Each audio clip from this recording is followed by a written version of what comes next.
கஷ்டமெல்லாம் தீர்க்க வரும் கருப்பசாமிதான்.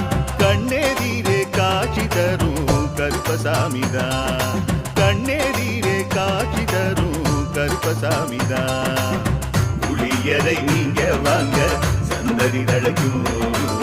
புளியத்தை வாங்கிட்டு போங்க நிம்மதி பிறக்கும். புளியரை நீங்க வாங்க சந்ததி தழைக்கும். புளியத்தை வாங்கிட்டு போங்க நிம்மதி பிறக்கும். வெள்ளை குதிரை ஏறி வரும் கருப்பசாமிதான். வெற்றி மாலை சூடி வரும் கருப்பசாமிதான்.